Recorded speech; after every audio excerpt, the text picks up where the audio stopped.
So that's the meaning here of this command: greet every saint in Christ Jesus. But I want to ask the question: why is he so concerned with everyone? Why so all-inclusive and specific to make sure everyone is included?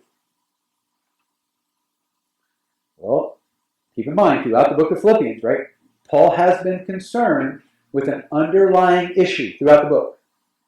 Right? And at least some of you are tracking, you've learned something as we went through the book. But all the way back to chapter 127, that first command that he gave to the believers: I want you to let your manner of life be worthy of the gospel of Christ, so that whether I come and see you or am absent, I want to hear of you that you are standing firm in one spirit, you with one mind, striving side by side. Right? There's a problem of unity in the church. Right? There's relational disunity. Paul wants relational oneness, true love for one another. Right? So that underlying issue, he hints at it, but remember when he brings it up and just deals with it head on with two names: Euodia and Syntyche. Right? They can't get along. They're fellow workers. He loves them, but they have to get this worked out. They need to apply the mind of Christ. Remember this, they call for humility. They need to think of others more important than themselves. So what Paul's saying is you've got to greet everyone.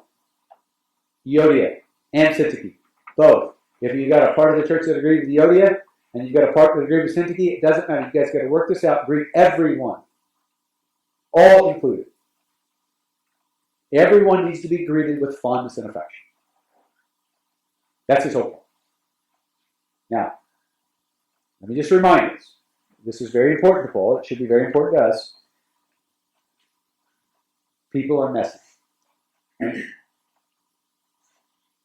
Churches, Christian churches are messy. They're messy because we're in them.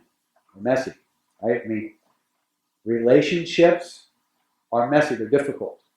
But as one author rightly notes in the wonderful title of his book, relationships, a mess worth making. They are messy, and Paul knows it. I mean, so at the heart of this command to greet everyone, the way he's writing this, is Paul's continued concern for that relational oneness, that relational unity that was being challenged, that he knew that was a concern.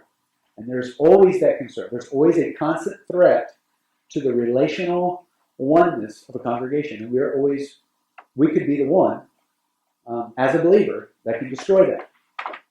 So, that's the command. Now, again, this does not mean, Paul is not saying, we should not take an application of this, that we have some kind of fear that I got to make sure that I go and greet every single person before they leave. Right? Oh, did I miss anybody? Paul's reasonable, and there's reasonableness here, but Paul, it does mean that you should be intentional about wanting to greet and showing affection toward everybody in a congregation. Right? And maybe it's more helpful specifically to apply it this way. There should not be a person in the church that you would intentionally avoid. Right? Now, we know how this is. We can greet a lot of people, but in the back of our mind, I hope I don't run into so-and-so. Right? They're kind of a pain in my neck right now. Well, Paul is saying you can't do that. Right? You have to greet everyone. If you have a problem with someone, this has to be worked out. Right? All of this is underneath of all of this. So I hope this makes sense. And this also means that we cannot sit back and then see if everybody else is obeying this command. Meaning, right, you know what this sounds like, right? Another Sunday, nobody came and greeted me, nobody said hi to me, nobody included me in anything. You can't look at this command and see if everybody else obeys it. This command is to you, individually.